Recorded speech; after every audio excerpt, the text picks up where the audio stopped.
Şəhidimiz Siyahim Dəmirovun müəllimi olmuşam, ədəbiyyat müəllimi.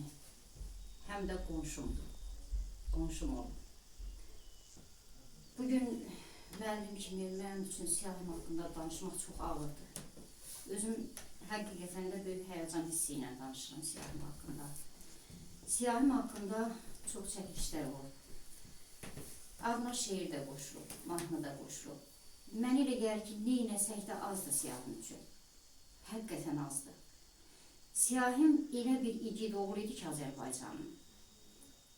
Necə deyim, o elə bir oğul idi ki, onun haqqında nə qədər danışılsa da, neynəsə də mənə elə gəlir ki, yenə azdır.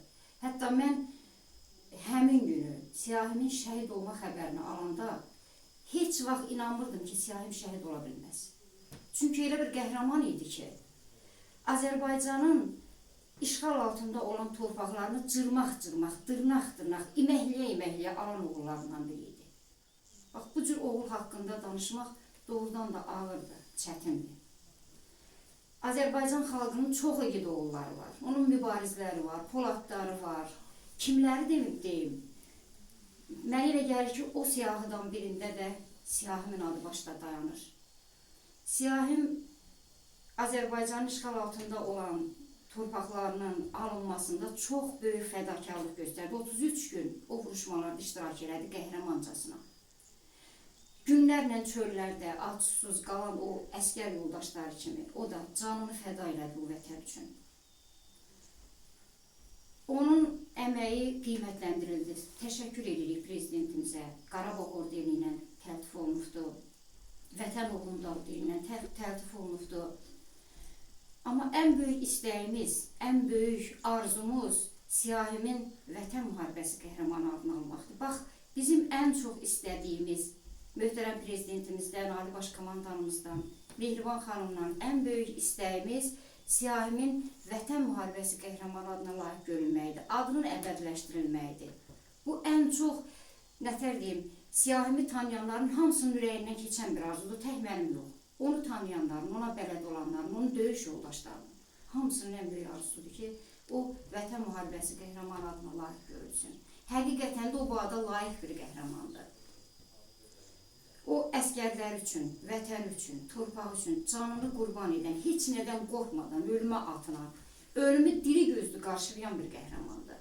Və o qəhrəman da layiq olduğu ada əminəm ki, prezidentimiz heç vaxt laqeyd qalmayacaq və onun adının əbədiləşdirilməsinə, o adı verilməyinə öz böyük köməyini göstərəcəkdir. Və sonunda demək istəyirəm ki, şəhidlər evdən getmir, eldən gedir. Onlar tək bugün qarşısında baş əyirik, Pərinin, Əlzaminin övladı deyil, bizim də övladımızdır. Biz öz övladımız üçün yanırıq.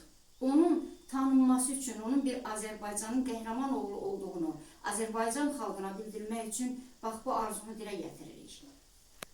Sonunda demək istəyirəm ki, şəhidlərimiz haqqında bugün onların işğaldan azad etdiyi torpaqlarda qızıl lalələr boyatıb.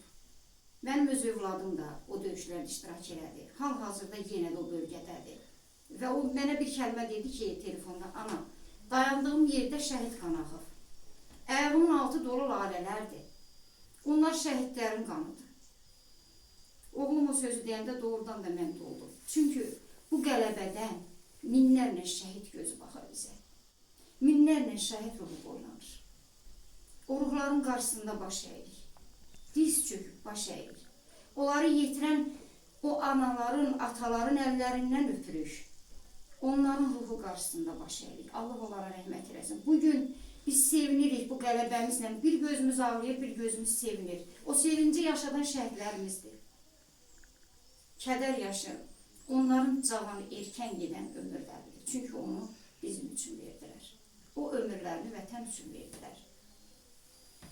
Mən elə gəlir ki, hər bir şəhid atasının, anasının ürəyindən keçən özünü, övladını əskər yola salan valideynin ağlından bir şey keçə bilər.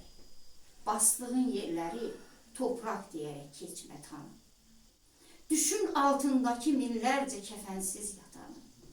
Sən şəhid oğlusan, incitmə, yazıqdır atanı. Vermə, dünyaları alsan da bu cənnət